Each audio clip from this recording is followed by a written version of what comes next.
एक breaking news और breaking news जो ब्रेक से पहले हम बात कर रहे थे पश्चिम बंगाल हिंसा के बारे में। मुर्शिदाबाद में हिंसा पर कलकत्ता हाईकोर्ट में जनहित याचिका दायर की गई है। यह जनहित याचिका पश्चिम बंगाल विधानसभा में नेता प्रतिपक्ष शुभेंदु अधिकारी ने, बीजेपी नेता ने यह दायर की है। पश्चिम बंगाल में केंद्रीय बलों की तैनाती की मांग इस याचिका में की गई है, क्योंकि मुर्शिदाबाद में जिस तरह से हिंसा की खबरें आई हैं उस पर यह जनहित याचिका कलकत्ता हाईकोर्ट में दी गई है।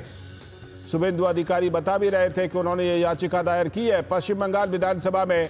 प्रतिपक्ष के नेता हैं शुभेंदु अधिकारी, भारतीय जनता पार्टी के नेता, उनकी यह याचिका है और इस याचिका में खास तौर पर केंद्रीय बलों की तैनाती की मांग की गई है, क्योंकि जिस तरह से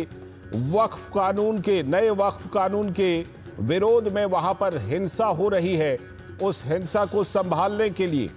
उस हिंसा पर रोक लगाने के लिए कहीं ना कहीं ममता बनर्जी की सरकार, पश्चिम बंगाल की पुलिस नाकामयाब साबित हो रही है और उसी को लेकर यह याचिका कलकत्ता हाईकोर्ट में शुभेंदु अधिकारी ने डाली है। इस याचिका में खास तौर पर सुरक्षा के लिए और वहां पर जो उन्होंने आरोप लगाया कि वहां पर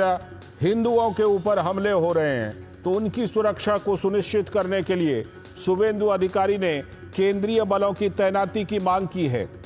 और जो नया वक्फ कानून है उसके खिलाफ प्रदर्शन के दौरान पुलिस टीम पर भी हमला, पुलिस की गाड़ियों पर हमला, इस तरह की तस्वीरें आई थी, इस तरह की खबरें भी आई थी। तो कहीं ना कहीं ये माना जा रहा है कि जो पश्चिम बंगाल की पुलिस है वो इससे निपटने में कामयाब नहीं हो रही है और इसीलिए वहां पर केंद्रीय बलों की तैनाती जरूरी है। इस याचिका में ये बात खास तौर पर मांगी गई है शुभेंदु अधिकारी के द्वारा, जो बीजेपी के नेता हैं और नेता प्रतिपक्ष हैं पश्चिम बंगाल विधानसभा में, उन्होंने ये याचिका दायर की है। हमारे संवाददाता कोलकाता से प्रसेनजीत बख्शी जुड़ चुके हैं हमारे साथ इस खबर पर और ज्यादा बात करने के लिए। प्रसेनजीत, ये याचिका के बारे में शुभेंदु जी बता रहे थे अभी कि इस तरह की याचिका उन्होंने दायर की है। कोर्ट की तरफ से क्या कहा गया है? क्या कल शायद इस याचिका पर सुनवाई हो सकती है?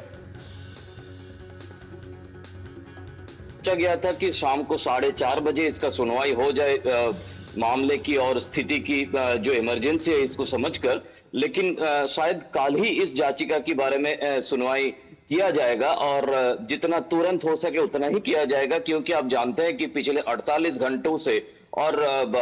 कुल मिला के पिछले 4-5 दिनों तक जिस तरह से मुर्शिदाबाद और बाकी कुछ जिला में, जैसे दक्षिण 24 परगना, बीरभूम, हुगली, ऐसे जगह पर एक फ्री फॉर ऑल सिचुएशन हो गया है और यहाँ पे वक्फ के नाम पर जिस तरह से लोगों की जान माल की क्षति पहुंचाया जा रहा है, जो खतरनाक है और जो एक तरह से पुलिस कंट्रोल करने, काबू में लाने के लिए पूरी तरह से विफल रही। और प्रदेश की जो होम मिनिस्टर है, चीफ मिनिस्टर ममता बनर्जी की तरफ से एक शांति की वार्ता दिया गया, इसके अलावा कुछ किया ही नहीं गया। और आज भी कई जगह पर, जैसे धुलियान, सूती और शमशेरगंज, इस तरह की जगह पे मतलब खुले आम जिस तरह से वायलेंस हुआ है, इस सब का सब के ऊपर काबू लाने के लिए लीडर ऑफ अपोजिशन शुभेंदु अधिकारी की तरफ से अदालत की दरवाजा खटखटाया गया और बताया गया कि यहाँ पे सीएपीएफ फोर्स लगाया जाए, नहीं तो क्योंकि पुलिस की आज खासतौर से जो प्रेस कॉन्फ्रेंस डीजीपी और एडीजी लॉ एंड ऑर्डर की, उसके बाद शुभेंदु अधिकारी का कहना है कि हमें लगा कि ये पुलिस पूरी तरह से नाकाम है और ये 2 दिन से नाकाम है, तो आगे जाके क्या होगा, इसीलिए हम सीएपीएफ की मांग किए हैं। लालचंद, जिस तरह से वहां पर बीएनएस की जो धारा 163 है, जिसको पहले 144 धारा 144 पहले के कानून में कहा जाता था, उसको मुर्शिदाबाद में लागू किया गया है। क्या उसके बावजूद पश्चिम बंगाल पुलिस से स्थिति नहीं संभल पा रही है? क्योंकि शुभेंदु अधिकारी ने एक बड़ी बात कही है। उन्होंने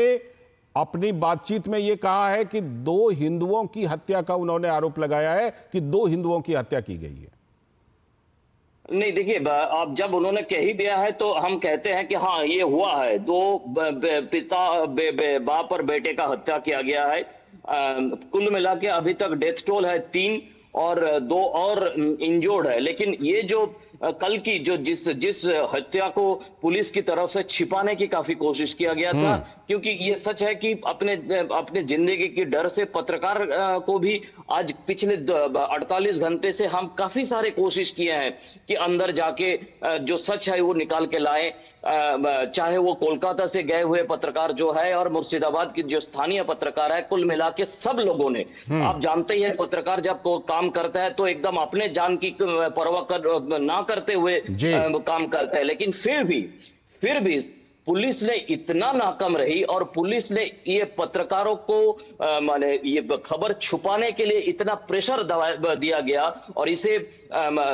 विस्परिंग बोल के इसकी माने ऐसे डराया जाने की कोशिश पत्रकारों के ऊपर किया गया कि हम कल से जानते हुए भी, मैं अभी बोल रहा हूं, अब जब एलओपी ने कह दिया है मैं अभी बोल रहा हूं कि जानते हुए भी डेथ टोल के बारे में हमने बताया नहीं, हम पूरी तरह से हमारा एथिक्स मान के चले। अब जब बताया गया है एलओपी की तरफ से, जिम्मेदार नागरिक की तरफ से, और इसके बारे में कोर्ट के सामने भी रखा गया है और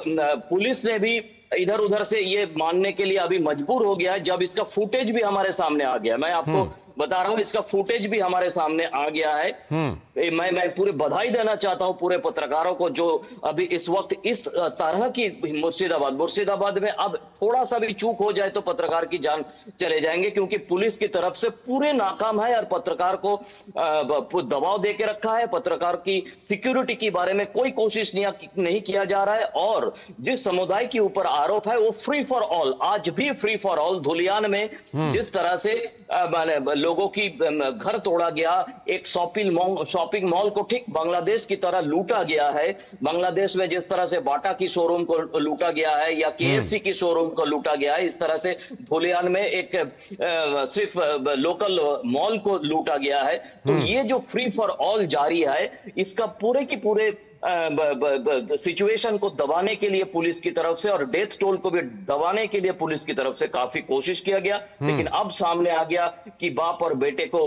मारा गया है और काफी खतरनाक तरीके से मारा गया है और कई 100 हिंदुओं की घर तोड़ा गया है। एक मिठाई की दुकान की जो मालिक और मालकिन दोनों की रोना अगर आप सुनेंगे और देखेंगे कि आपको नहीं लगेगा कि हिंदुस्तान में कोई हिंदू मिठाई की दुकान की मालिक ने इस तरह से बोले हम अभी से खाएंगे क्या, माने उसका जो रोना अंदर से आ रहा था मीडिया की कैमरा के सामने या माइक के सामने, वो देखकर आपको आपका रोंगटे खड़ा हो जाएगा या आपको रोना भी आ जाएगा कि ये संभव है बंगाल में या हिंदुस्तान में। ठीक है। और याचिका में जाहिर सी बात है कि शुभेंदु अधिकारी ने याचिका में इन तमाम बातों का उल्लेख किया होगा। अब सभी की नजर है कि कल कलकत्ता हाईकोर्ट में इस पर किस तरह की सुनवाई होती है और क्या वहां से कुछ फैसला या वहां से कुछ व्यवस्था दी जाती है। फिलहाल बहुत बहुत शुक्रिया दादा जुड़ने के लिए। प्रसेनजीत बख्शी हमारे संवाददाता जुड़े हुए थे। अभी वक्त है एक ब्रेक का, ब्रेक के बाद लौटेंगे।